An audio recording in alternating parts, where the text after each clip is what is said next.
ബന്ധപ്പെട്ട ചില സംഗതികളാണ് ഞാൻ പറയാൻ ആഗ്രഹിക്കുന്നത്. ഹീബ്രു ബൈബിളില് കസ്ദിം എന്നൊരു വാക്ക്, കസ്ദിം എന്ന വാക്കാണ്. അരാമിയ ഭാഷയിൽ അത് കസ്ദായിൻ എന്നാണ്, കസ്ദായിൻ. അതിന് ഗ്രീക്കിൽ വന്നപ്പോൾ കൽദായിയ എന്നായി, കൽദായിയ. ലത്തീനിൽ അതിൻ്റെ തത്തുല്യമാണ് കാൽഡിയൻസ്, കൽദായ. നമ്മുടെ വിശ്വാസത്തിന്റെ പിതാവായ അബ്രഹാമിന്റെ ജന്മദേശമായിരുന്നു കൽദായ. ഉൽപ്പത്തി പുസ്തകം 11:26 നമുക്കത് 11:26 മുതൽ 28 വരെ കാണാം. നമ്മുടെ പൂർവ്വപിതാവായ അബ്രഹാമിന്റെ നാടാണ് ഈ കൽദായരുടെ ഊർ ദേശം.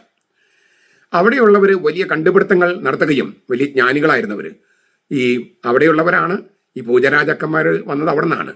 ബാബിലോണിയയിൽ നിന്ന്, ഈ കിഴക്ക് നിന്ന് പറഞ്ഞാൽ ഈ ബാബിലോണിയ പ്രദേശത്തു നിന്ന് വന്നവരാണ്. അവിടെ അസ്ട്രോളജി, ജ്യോതിശാസ്ത്രമൊക്കെ വലിയ വികസിച്ച ഒരു നാടായിരുന്നു. അതിനു മുമ്പ് തന്നെ ഒരുപാട് കണ്ടുപിടുത്തങ്ങൾ അവർ നടത്തി. അങ്ങനെ വലിയ കണ്ടുപിടുത്തങ്ങളൊക്കെ നടത്തിയപ്പോൾ അവർ ആകാശം മുട്ടയുള്ള ഒരു ക്ഷേത്ര ഗോപുരവും പിന്നെ ഒരു നഗരം പണിതു. അതിൻ്റെ ഒത്ത നടുക്ക് ക്ഷേത്ര ഗോപുരം പണിതു. അതാണ് നമ്മൾ ബാബേൽ ഗോപുരം എന്ന് പറയണേ. അങ്ങനെ ഈ കൽദായ നാടിന് ബാബിലോണിയ എന്നൊക്കെ പേര് വന്നു. ബാബേൽ ഗോപുരം പണിത നാടിന് ബാബിലോണിയ എന്ന പേര് വന്നു. ആശയക്കുഴപ്പം എന്നൊക്കെയാണ് ഈ ബാബേൽ എന്ന വാക്കിന് അർത്ഥം എന്നാണ് ഞാൻ ഓർക്കുന്നത്. ഈ ഭൗതികമായി നോക്കിയാൽ മെസപ്പൊട്ടോമിയൻ സംസ്കാരത്തിന്റെ പിള്ളത്തൊട്ടിലായിരുന്നു കൽദായ ദേശം. മെസപ്പൊട്ടോമിയ എന്ന് പറഞ്ഞാൽ 2 നദികൾക്കിടയിലുള്ള സ്ഥലം. പൊട്ടാമോസ് എന്ന് വെച്ചാൽ ഗ്രീക്കില് വെള്ളം, മെസോ എന്ന് വെച്ചാൽ മിഡിൽ, 2 വെള്ളങ്ങൾക്കിടയിലുള്ള സ്ഥലം. അതാണ് മെസപ്പൊട്ടോമിയ. അപ്പോൾ യൂഫ്രട്ടിസ് ടൈഗ്രിസ് നദികൾക്കിടയിലുള്ള സ്ഥലമാണ് മെസപ്പൊട്ടോമിയ, 2 നദികൾക്കിടയിലുള്ള സ്ഥലം. അവിടെയുള്ള സംസ്കാരമാണ് ലോകത്തെ ഏറ്റവും പ്രാചീനമായ സംസ്കാരം. ഇൻഡസ് വാലി സംസ്കാരം, നമ്മുടെ ഇന്ത്യയിലെ ഇൻഡസ് വാലി സംസ്കാരം, നൈൽ നദീതടത്തിലെ ഈജിപ്ഷ്യൻ സംസ്കാരം, പിന്നെ മെസപ്പൊട്ടോമിയൻ സംസ്കാരം. ഈ 3 സംസ്കാരങ്ങളാണ് ഏറ്റവും പ്രാചീനം. ആ പ്രാചീന സംസ്കാരത്തിന്റെ പിള്ളത്തൊട്ടിലായിരുന്നു ഈ പറഞ്ഞ കൽദായ ദേശം. ഇസഹാക്കിന് ഭാര്യയെ തിരഞ്ഞെടുക്കാനായിട്ട് അബ്രഹാം തന്റെ സേവകനായ എലയാസറിനെ അയക്കുന്നത് കൽദായ ദേശത്തേക്കാണ്. ഉൽപ്പത്തി പുസ്തകം 24:10. പുതിയ നിയമത്തിലെ ആദ്യത്തെ വചനം ഇങ്ങനെയാണ്: അബ്രഹാമിന്റെ പുത്രനായ ദാവീദിന്റെ പുത്രൻ ഈശോ മിശിഹായുടെ വംശാവലി പുസ്തകം, മത്തായി 1:1. പുതിയ നിയമത്തിലെ ആദ്യത്തെ പുസ്തകം, ആദ്യത്തെ വാക്യം, ആദ്യത്തെ വചനം. ഈശോ മിശിഹായെ അബ്രഹാമിന്റെ പുത്രനായിട്ടാണ് അവതരിപ്പിച്ചിരിക്കുന്നത്. അബ്രഹാമോ കൽദായരുടെ ഊർദേശത്തു നിന്നുള്ളവനാണ്. അപ്പോൾ കൽദായരുടെ ഊർദേശത്തുള്ള അബ്രഹാമിന്റെ പുത്രനാണ് ഈശോ മിശിഹ എന്നതിനാൽ ഈശോ മിശിഹായെ കൽദായ പുത്രൻ എന്ന് വിളിക്കാറുണ്ട്. ഇങ്ങനെ പറയാൻ ഒരു ദൈവശാസ്ത്രം കൂടിയുണ്ട്. അത് ഗ്രഹിക്കുന്ന ഒരല്പം ചരിത്രം അറിയണം. ഈ ദൈവശാസ്ത്രം അറിയാൻ ഒരല്പം ചരിത്രം അറിയണം. പിന്നീട് കൽദായര് അല്ലെങ്കിൽ ബാബിലോണിയക്കാര് ഇസ്രായേലിന് ശത്രുക്കളായിട്ട് മാറുകയാണ്. ഈ അബ്രഹാം എന്ന് പറയുന്ന ആൾ പൂർവ്വപിതാവ് കൽദായരുടെ ഊരിൽ നിന്ന് വന്നവനാണെങ്കിലും പിന്നീട് അവർ വലിയ സാമ്രാജ്യങ്ങളൊക്കെ സ്ഥാപിച്ചു കഴിഞ്ഞപ്പോൾ ഇസ്രായേലിന്റെ തെരഞ്ഞെടുക്കപ്പെട്ട ജനത്തിന് ശത്രുക്കളായിട്ട് മാറുകയാണ്. അവര് BC 605, 597, 587 യഹൂദ രാജ്യത്തെ, അതിന്റെ തലസ്ഥാനമായ ജെറൂസലമിനെ ആക്രമിച്ചു. ഈ 605, പിന്നെ 597, 587, 597 BC, 597 ആക്രമണത്തിന് സമയത്താണ് യെഹെസ്കേൽ എന്ന് പറയുന്ന പ്രവാചകനെ, എസെക്കിയേൽ പ്രവാചകനെയൊക്കെ ഈ കൽദായ നാട്ടിലേക്ക്, ബാബിലോണിലേക്ക് അടിമയായി പിടിച്ചുകൊണ്ട് പോയി. അദ്ദേഹത്തിന് ദർശനമൊക്കെ ഉണ്ടാകുന്നത് ഈ കൽദായ നാട്ടിലിരുന്നു കൊണ്ടാണ്. മൂന്നാമത്തെ അറ്റാക്കാണ് കൽദായരുടെ അല്ലെങ്കിൽ ബാബിലോണിയക്കാരുടെ അറ്റാക്കാണ് 587. അത് 586 ആയപ്പോഴേക്കും അത് തീരുകയാണ്. 586 മുതലാണ് ഈ പ്രവാസം ആരംഭിക്കുന്നത്, ബാബിലോൺ പ്രവാസം ആരംഭിക്കുന്നത്. ഈ 587 ഈ ജെറുസലേം ദേവാലയത്തെ, സോളമന്റെ ദേവാലയം തന്നെ അഗ്നിക്കിരയാക്കി ഈ കൽദായര് അല്ലെങ്കിൽ ബാബിലോണിയക്കാര്.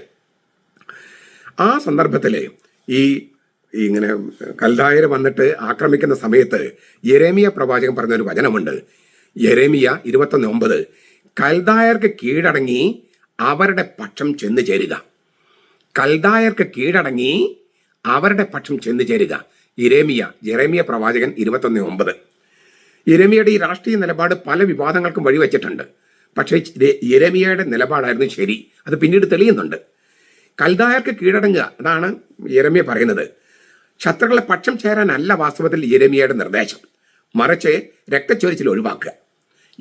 രക്തച്ചൊരിച്ചിൽ ഒഴിവാക്കാൻ കൽദായർക്ക് കീഴടങ്ങുക. ദൈവം യഹൂദ രാജ്യത്തെയും ജെറൂസലേമിനെയും ബാബിലോൺ സൈന്യത്തിന്, അതായത് കൽദായരുടെ സൈന്യത്തിന് ഏൽപ്പിച്ചു കഴിഞ്ഞു. എതിർത്ത് നിന്നാൽ എല്ലാവരും കൊല്ലപ്പെടും. മറിച്ച് കൽദായർക്ക് വിധേയപ്പെട്ടാലോ കുറെ പേരുടെ ജീവൻ രക്ഷിക്കാൻ പറ്റും. അതാണ് പ്രായോഗികമായിട്ടൊരു കാര്യം. പക്ഷെ അതിലൂടെ ദൈവശാസ്ത്രപരമായൊരു സംഗതി കൂടിയുണ്ട്. അതായത് അടിമകൾ, തടവുകാർ എന്ന അവസ്ഥയിലാണെങ്കിലും ബാബിലോൺ നാട്ടിലെ, കൽദായ നാട്ടിൽ ജീവിക്കുമ്പോൾ ബാബിലോണിന് അതിലൂടെ മാനസാന്തരപ്പെടുത്താൻ അവസരം കിട്ടും. അങ്ങനെ ഈ ബാബിലോണിക്കാരെ പേർഷ്യക്കാരൻ സൈറസ് ആക്രമിച്ചു, യഹൂദർക്ക് സ്വാതന്ത്ര്യം കിട്ടി. അപ്പോൾ ഈ കൽദായർക്ക് ബാബിലോണിക്കാർക്ക് മാനസാന്തരം വരാനായിട്ട് യഹൂദന്മാർ കൽദായ നാട്ടിലേക്ക് പോകുക എന്നുള്ളതാണ് യിരെമ്യായുടെ നിലപാട്. ഒന്ന് അത് കൂടാതെ വേറൊരു സംഗതി കൂടി യിരെമ്യ ഉദ്ദേശിക്കുന്നുണ്ട്. ഈ ഇസ്രായേല് അല്ലെങ്കിൽ യഹൂദന്മാർ പാപം ചെയ്തിട്ടാണ് ദൈവം ശിക്ഷിക്കുന്നത്. പാപത്തിനൊരു ശുദ്ധീകരണം വേണം. അതിന് കൽദായർ നാട്ടിൽ പോയി ഒരു ശുദ്ധീകരണം നടക്കേണ്ടത് അവിടെയാണ്, കൽദായരുടെ നാട്ടിൽ. അതാണ് ദൈവശാസ്ത്രം. അപ്പോൾ ബാബിലോണിക്കാരെ മാനസാന്തരപ്പെടുത്താം എന്നുള്ളത് ഒരു പോയിന്റാണ്. അതിനേക്കാളേറെ ഇസ്രായേൽക്കാർക്ക്, അതായത് യഹൂദന്മാർക്ക് ഒരു ശുദ്ധീകരണം ആവശ്യമാണ്. ആ ശുദ്ധീകരണത്തിന്റെ നാടാണ് ഈ കൽദായരുടെ നാടെന്നാണ് യിരെമ്യ പറയുന്നത്. ഇതിനെ സാധൂകരിച്ചുകൊണ്ട്, സമർത്ഥിച്ചുകൊണ്ട്, സ്ഥിരീകരിച്ചുകൊണ്ട് എസെക്കിയേലിന്റെ പുസ്തകം 8 മുതൽ 11 വരെ അധ്യായങ്ങൾ വായിച്ചാൽ മനോഹരമായ രംഗം കാണാം. ദൈവമായ കർത്താവ് ആ ഹിലാസ്തേരിയോൻ, കൃപാസനം എന്ന് പറയുന്ന സ്ഥലത്തുനിന്നും ദൈവത്തിന്റെ തേജസ് ഇറങ്ങി ഇങ്ങനെ വാതിൽക്കൽക്ക് ചെന്നു, പിന്നെ ഉമ്മറ വാതിൽക്കൽ ചെന്നു, അവിടുന്ന് കിഴക്കോട്ട് പോയി ഒലിവുമലയിലേക്ക് പോയി എന്നാണ്. കിഴക്കോട്ട് പോയി എന്നാണ്, അതായത് യെരൂശലേമിന് കിഴക്ക് ഒലിവുമല നിന്ന് കിഴക്കോട്ട് കൽദായ നാട് വരെ പോയി എന്നാണ് സൂചന. എന്തുകൊണ്ടാണ് ദൈവം ദേവാലയം വിട്ട് ഇറങ്ങിപ്പോകുന്നത്? ദേവാലയം വിട്ട് ദൈവം ഇറങ്ങി വരികയാണ്. എന്തുകൊണ്ടാ? ജനത്തെ മുഴുവൻ കൽദായരുടെ നാട്ടിലേക്ക് അടിമകളായി കൊണ്ടുപോയി. അപ്പൊ ഇന്ന് പള്ളിയിൽ ഇരുന്നിട്ട് എന്താ കാര്യം? ദേവാലയത്തിൽ ഇരുന്നിട്ട് എന്താ കാര്യം? ജനങ്ങൾ മുഴുവൻ കൽദായ നാട്ടിലാണ്. അപ്പൊ ജനത്തിന്റെ കൂടെയല്ലേ കർത്താവ് വസിക്കേണ്ടത്? അതുകൊണ്ട് കർത്താവ് ദേവാലയത്തിൽ നിന്ന് ഇറങ്ങി കൽദായരുടെ നാട്ടിലേക്ക് പോയി എന്ന് BC ഈ പറഞ്ഞ 3 പ്രാവശ്യം അറ്റാക്ക് ചെയ്ത സമയത്ത് നടക്കുന്നതായിട്ടാണ് യെഹെസ്കേൽ അവതരിപ്പിക്കുന്നത്. അങ്ങനെ 70 കൊല്ലമാണ് ഈ കൽദായരുടെ നാട്ടിൽ കർത്താവും കർത്താവിന്റെ ജനവും. ഈ 70 കൊല്ലവും ജനങ്ങൾക്ക് എന്താണ് അവസ്ഥ? സാമ്പത്തിക സ്വാതന്ത്ര്യമില്ല, രാഷ്ട്രീയ സ്വാതന്ത്ര്യമില്ല, സാമൂഹിക ജീവിതമില്ല, മതപരമായ കാര്യങ്ങളൊന്നും അവരുടെ സ്വാതന്ത്ര്യങ്ങളില്ല അന്യരുടെ നാട്ടിൽ. അതേസമയം ചിലരെല്ലാം അവിടെ സമ്പത്ത് ഉണ്ടാക്കാൻ കഴിയുകയും ചെയ്തു, കുറച്ചു പേർക്കൊക്കെ. അങ്ങനെ ഈ കൽദായരുടെ നാട്ടിൽ വെച്ചൊരു ശുദ്ധീകരണം നടക്കുകയാണ്.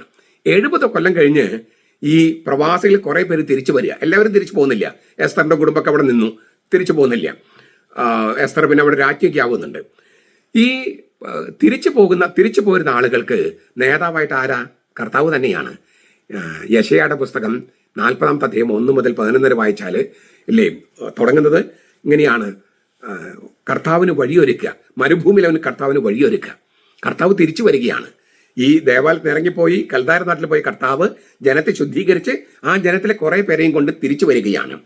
ആ കൽദായർ നാട്ടിൽ വെച്ച് ശുദ്ധീകരിക്കപ്പെട്ടവരെയാണ് യാഹ്വേയുടെ ദരിദ്രർ എന്ന് പറയുന്നത്. അതുവരെ സമ്പത്താണ് ദൈവത്തിന്റെ അനുഗ്രഹം എന്നാണ് കരുതിയിരുന്നത്. ഇപ്പോൾ മനസ്സിലായി ദാരിദ്ര്യമാണ് കർത്താവിന്റെ അനുഗ്രഹം. ദൈവത്തെ തിരിച്ചറിയാൻ ദാരിദ്ര്യമാണ് നല്ലത്. ഈ നമ്മളിപ്പോൾ ധ്യാനങ്ങളൊക്കെ എന്താ പറയണത്? തകർച്ച, കർത്താവ് തകർച്ച തന്നി. എന്താണ്? സാമ്പത്തിക തകർച്ചയെ കുറിച്ചാണ് പറയണത്. കർത്താവ് അതിനെക്കുറിച്ച് എന്താ പറഞ്ഞത്? ദരിദ്രരെ നിങ്ങൾ ഭാഗ്യവാന്മാർ. ധ്യാനഗുരുക്കന്മാർ പറയാണ് ദാരിദ്ര്യം തകർച്ചയാണ്. കർത്താവ് പറഞ്ഞത് അത് ഭാഗ്യമാണെന്നാണ്, സൗഭാഗ്യമാണെന്നാണ്. അപ്പൊ ഇതാണ് ഈ ധ്യാനഗുരുക്കന്മാരും കർത്താവും തമ്മിലുള്ള അന്തരം. പോട്ടെ. അപ്പോൾ അവിടെ വെച്ച്, അതായത് കൽദായരുടെ നാട്ടിൽ ദരിദ്രരായി കഴിഞ്ഞപ്പോഴാണ് അവർക്ക് മനസ്സിലായത് സമ്പത്തല്ല ദൈവാനുഗ്രഹത്തിന്റെ ലക്ഷണം. സമ്പത്തുണ്ടായതുകൊണ്ട് അത് ദൈവാനുഗ്രഹത്തിന്റെ ലക്ഷണമായി മാറില്ല. അതുവരെ അങ്ങനെയായിരുന്നു. അപ്പോൾ ഇവരെ യാഹ്വേയുടെ ദരിദ്രർ എന്നാണ് വിളിക്കാൻ തുടങ്ങിയത്. കാരണം എല്ലാത്തിനും കർത്താവ് അല്ലാതെ മറ്റാരെയും ആശ്രയിക്കാൻ പറ്റില്ല. ഇപ്പൊ നമ്മൾ എറണാകുളം അങ്കമാലി അതിരൂപതയിൽ സഭയുടെ കൂടെ നിൽക്കുന്ന ഒരു അവസ്ഥ നോക്കിയാൽ മെത്രാന്മാരെ നമ്പാൻ പറ്റില്ല, വൈദികർ മിക്കവരും നമ്പാൻ പറ്റില്ല. കർത്താവല്ലാതെ മറ്റൊന്നിലും പ്രത്യാശയില്ല, കർത്താവല്ലാതെ മറ്റൊന്നിലും. ഈ ഒരു അവസ്ഥയായിരുന്നു കൽദായരുടെ നാട്ടിൽ ഈ ഇസ്രായേൽക്കാർക്കുണ്ടായിരുന്നത്. അവിടെ വെച്ച് ശുദ്ധീകരിക്കപ്പെടുകയാണ്. അവിടെ വെച്ച് കർത്താവ് അവരുടെ കൂടെയുണ്ട്. കർത്താവ് അവർക്ക് ഇല്ലേ നേതൃത്വം കൊടുത്ത് അവരെ തിരിച്ചു കൊണ്ടുവരികയാണ്. അതുകൊണ്ടാണ് കർത്താവിന് വഴിയൊരുക്കുക. ഒരു രണ്ടാമത്തെ പുറപ്പാടാണ്. മോശയല്ല നേതൃത്വം കൊടുക്കുന്നത്, കർത്താവ് തന്നെയാണ്. കർത്താവിന് വഴിയൊരുക്കുവിൻ. അങ്ങനെ ഈ 537 BC 537 കർത്താവ് ജനിക്കുന്നതിനും 1500 വർഷങ്ങൾക്ക് മുമ്പുള്ള കാര്യം പറയണേ. 537 ഈ യെരൂശലേമിലേക്ക് കുറെ യഹൂദന്മാർ തിരിച്ചു വന്നു. അവർ ദേവാലയം പണിയാൻ തുടങ്ങി. അങ്ങനെ കുറെ സംഗതികൾ നടക്കുന്നുണ്ട്. ഈ പുതിയ നിയമം ആരംഭിക്കുന്നത് കൽദായ നാട്ടിൽ പോയി ശുദ്ധീകരിക്കപ്പെട്ടവരിൽ നിന്നാണ്, യാഹ്വേയുടെ ദരിദ്രരിൽ നിന്നാണ്. പുതിയ നിയമത്തിലെ ആളുകളൊക്കെ നോക്കുക. തുടക്കത്തിലുള്ളത് സക്കറിയ, എലിസബത്ത്, സ്നാപക യോഹന്നാൻ, ജോസഫ്, മറിയം, ആട്ടിടയന്മാര്, ശിമയോൻ, അന്ന, ഇവരൊക്കെ യാഹ്വേയുടെ ദരിദ്രരിൽ പെടുന്നവരാണ്. ഈ ഈശോയുടെ ശിഷ്യന്മാരെന്ന് പറയുന്നവര് അവര് സാമ്പത്തികമായിട്ട് അത്ര വലിയ ദരിദ്രമൊന്നും ഉള്ളവരായിരുന്നില്ല. മീൻപിടുത്തമുണ്ടായിരുന്നു, പങ്ക് കച്ചവടം ഉണ്ടായിരുന്നു, ചുങ്കക്കാരനായിരുന്നു, ഒരാൾ തോമസ് ലീഗ ആശാരിയായിരുന്നു. അങ്ങനെ അവർ തീർത്തും ദരിദ്രരൊന്നുമല്ല. പക്ഷെ യാഹോവയുടെ ദരിദ്രരായിരുന്നു. അത് ദൈവത്തിൽ ആശ്രയിക്കുന്നവർ. അതിനെയാണ് യാഹോവയുടെ ദരിദ്രർ എന്ന് പറയണേ. സമ്പത്തുണ്ടെങ്കിൽ പോലും ദൈവത്തിൽ ആശ്രയിക്കുക, സമ്പത്തിൽ മാത്രം ആശ്രയിക്കാതെ ദൈവത്തിൽ ആശ്രയിക്കുക. അങ്ങനെയുള്ള ആ യാഹോവയുടെ ദരിദ്രരിലാണ് പുതിയ നിയമം ആരംഭിക്കുന്നത്. അതുകൊണ്ട് കൂടിയാണ് അബ്രഹാമിന്റെ പുത്രനായിട്ട് ഈശോ മിശിഹായെ അവതരിപ്പിക്കുന്നത്. അബ്രഹാമിലൂടെ, അതായത് ഭൂമുഖത്തെ സകല കുടുംബങ്ങളും നിന്നിലൂടെ ആശീർവദിക്കപ്പെടുമെന്നാണ് അബ്രഹാമിനോട് പറഞ്ഞത്. ആ വാഴ്വ് ഭൂമിയിലെ സകല കുടുംബങ്ങളും നിന്നിലൂടെ, നിന്റെ സന്തതിയിലൂടെ ആശീർവദിക്കപ്പെടും, ഇല്ലേ, അനുഗ്രഹിക്കപ്പെടും എന്ന് പറഞ്ഞത് ഈശോയിലൂടെ അനുഗ്രഹിക്കപ്പെടുകയാണ്. അബ്രഹാമിന്റെ പുത്രനായിട്ട്, കൽദായ പുത്രനായിട്ട് ഈശോയെ അവതരിപ്പിച്ചിരിക്കുകയാണ് പുതിയ നിയമം.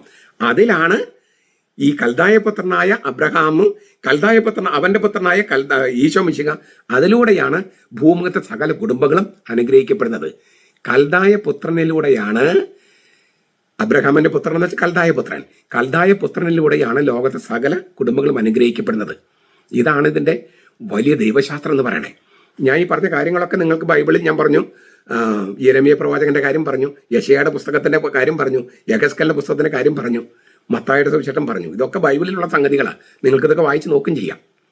ചുരുക്കത്തിൽ കൽദായ പുത്രനിലൂടെയാണ് ലോകത്തിൽ രക്ഷ സംഭവിക്കുന്നത്, ഭൂമത്തെ സകല കുടുംബങ്ങളും അനുഗ്രഹിക്കപ്പെടുന്നത്.